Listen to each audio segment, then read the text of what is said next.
ವೀಕ್ಷಕರಿಗೆಲ್ಲ ನಮಸ್ಕಾರ. ಇಂದು ನಾನು ದೇವನೂರು ಮಹಾದೇವ ಅವರ ಒಂದು ಕೃತಿಯೊಂದಿಗೆ ಆಗಮಿಸಿರುವೆ. ನೋಡ್ತಾ ಇದ್ದೀರಲ್ಲ, ದೇವನೂರು ಮಹಾದೇವ ಅವರ ಜೊತೆ ಮಾತುಕತೆ. ಇದು ಆಯ್ದ ಸಂದರ್ಶನಗಳ ಸಂಕಲನ. ಸಂಪಾದನೆ ಬನವಾಸಿಗರು. ವೀಕ್ಷಕರೇ, ಈ ಕೃತಿಯ ಪ್ರಕಾಶನ ಅಭಿರುಚಿ ಪ್ರಕಾಶನ, ಸರಸ್ವತಿಪುರಂ, ಮೈಸೂರು. ಬೆಲೆ 220 ರೂಗಳು. ಹಾಗೆ ಈ ಕೃತಿ ಎಲ್ಲಿ ದೊರೆಯುತ್ತೆ ಅನ್ನೋದನ್ನು ನಾನು ಡಿಸ್ಕ್ರಿಪ್ಷನ್ ಬಾಕ್ಸ್ನಲ್ಲಿ ಹಾಕಿ ಅಲ್ಲಿ ನಂಬರನ್ನು ಕೊಟ್ಟಿರ್ತೇನೆ. ಯಾಕೆಂದರೆ ಸುಮಾರು ಜನ ನನಗೆ ಕೇಳ್ತಾ ಇದ್ದೀರಾ ಕೃತಿಗಳು ಎಲ್ಲಿ ದೊರೆಯುತ್ತವೆ ಅಂತ. ಈ ಕಾರಣಕ್ಕಾಗಿ ಕೊಟ್ಟಿರ್ತೇನೆ. ವೀಕ್ಷಕರೇ, ಈ ಕೃತಿ ಏನಿದೆಯಲ್ಲ,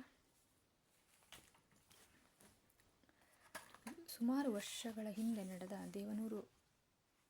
ಲೇಖಕ ದೇವನೂರು ಜೊತೆಗಿನ ಮಾತುಕತೆಯನ್ನು ಒಂದು ಕೃತಿಯನ್ನಾಗಿ ಬನವಾಸಿಗರು ಅನ್ನೋರು ಪ್ರಕಟಣೆ ಮಾಡಿದ್ದಾರೆ. ಇಲ್ಲಿ ನೋಡ್ಬೋದು ನೀವು ಒಳಗೇನಿದೆ ಅಂತ. ಅದರಲ್ಲಿ ಮೊದಲನೇದಾಗಿ ಪ್ರಶ್ನೋತ್ತರ. ಮಹಾದೇವ ಮಾಮನ ಜೊತೆ ಅಬ್ದುಲ್ ರಶೀದ್, ಅಭಿಷೇಕ್ ಬೋಸ್, ರಾಜೇಂದ್ರ ಚೆನ್ನಿ, ಜೆ ಕರ್ನಾಟಕ ಬಳಗ, ಹೀಗೆ ಭಾಳಷ್ಟು ಜನ, ಟೈಮ್ಸ್ ಆಫ್ ಇಂಡಿಯಾ ಇರ್ಬೋದು, ಸುಮಾರು ಜನ ಅವರ ಜೊತೆಯಲ್ಲಿ ಮಾಡಿರ್ತಕ್ಕಂತಹ ಸಂದರ್ಶನಗಳನ್ನು ಅವಳನ್ನೆಲ್ಲ ಒಟ್ಟು ಹಾಕಿಕೊಂಡು ಇಂದಿನ ಓದುಗರ ಒಂದು ನಾಡಿಮಿಡಿತವನ್ನು ತಿಳಿದುಕೊಂಡು ಈ ಓದುಗರಿಗೆ ಏನು ಬೇಕಾಗುತ್ತೆ ಅನ್ನೋದನ್ನು ಅರಿತುಕೊಂಡು ಇವನ್ನೆಲ್ಲವನ್ನು ಒಟ್ಟು ಮಾಡಿ ಈ ಲೇಖನಗಳನ್ನು ಪ್ರಕಟಣೆ ಮಾಡಿದ್ದಾರೆ. ದೇವನೂರು ಮಹಾದೇವ ಅವರ ಜೊತೆಗೆ ಮಾತುಕತೆ ಅಂತ ಹೇಳ್ತಾ ನೋಡ್ತಾ ಹೋಗ್ಬೋದು. ನೋಡಿ, ಇಲ್ಲಿ ಯಾವ ಥರ ಪ್ರಶ್ನೆಗಳನ್ನು ಕೇಳಿದ್ದಾರೆ. ತುಂಬ ಅರ್ಥಪೂರ್ಣವಾದ ಪ್ರಶ್ನೆಗಳು, ಮತ್ತು ಹಾಗೆ ಉತ್ತರಗಳು ಸಹ. ಬರೀ ಪ್ರಶ್ನೆಗಳಷ್ಟೇ ಅಲ್ಲ, ನೋಡ್ಬೋದಲ್ಲ, ಹಿಂದೂ ಪತ್ರಿಕೆಗೆ ನೀಡಿದ ಸಂದರ್ಶನದ ವಿಸ್ತೃತ ರೂಪ. ಭಾಳಷ್ಟು ರಾಜಕೀಯ ವಿಚಾರಗಳು ಮತ್ತು ಸಾಮಾಜಿಕ ಪ್ರಶ್ನೆಗಳು, ಹೀಗೆ ಹಲವಾರು ಪ್ರಶ್ನೆಗಳನ್ನು ಇಲ್ಲಿ ಕೇಳಲಾಗಿದೆ.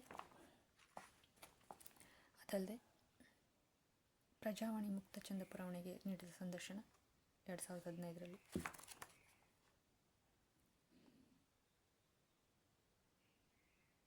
ರಾಮತ್ ತರೀಕೆರೆ ಅವರು ಮಾಡಿದ ಸಂದರ್ಶನ, ಅಗ್ನಿವಾರ ಪತ್ರಿಕೆ, ಹೀಗೆ ನೋಡಿ ಸಂದರ್ಶನಗಳೇ ಇದ್ದೇವೆ ಇದರಲ್ಲಿ. ಹಾಗಾಗಿ ಅಲ್ಲದೆ ದೇವನೂರು ಅವರು ತಮ್ಮ ವಿಭಿನ್ನ ಮತ್ತು ಗಮನಾರ್ಹ ಬರಹಗಳಿಂದ ಯಾವ ರೀತಿಯಾದ ಓದುಗ ಬಳಗವನ್ನು ಸೃಷ್ಟಿ ಮಾಡಿಕೊಂಡಿದ್ದಾರಲ್ಲ, ಅವರಿಗೆಲ್ಲ ಒಂದಷ್ಟು ಆಸೆ ಇರುತ್ತೆ. ಅವರೆಲ್ಲರೂ ಸಹ ಈ ಕೃತಿಯನ್ನು ಓದ್ಬೋದು. ಈ ಕೃತಿ ಯಾವುದೇ ಕಾರಣಕ್ಕೂ ತಡೆ ಇಲ್ಲದೆ ಓದಿಸ್ಕೊಂಡು ಹೋಗುತ್ತೆ. ಮತ್ತು ಇಲ್ಲಿ ಅರ್ಥವಾಗದಿರ್ತಕ್ಕಂಥ ಅಥವಾ ಕ್ಲಿಷ್ಟಕರವಾದಂತಹ ಯಾವ ಪದಗಳಾಗಲಿ ವಾಕ್ಯಗಳಾಗಲಿ ಇರೋದಿಲ್ಲ. ಸ್ಪಷ್ಟವಾಗಿ ಅರ್ಥ ಆಗ್ತಕ್ಕಂಥ ವಾಕ್ಯ ರಚನೆ ಇದೆ. ಹೀಗಾಗಿ ಈ ಕೃತಿನ ಎಲ್ಲರೂ ಓದ್ಬೋದು ಅಂತ ನಾನು ಹೇಳ್ತೇನೆ. ಓಕೆ ವೀಕ್ಷಕರೇ, ಮತ್ತೆ ನಾನು ಮುಂದಿನ ಒಂದು ಕೃತಿಯೊಂದಿಗೆ ಆಗಮಿಸುತ್ತೇನೆ. ಧನ್ಯವಾದ.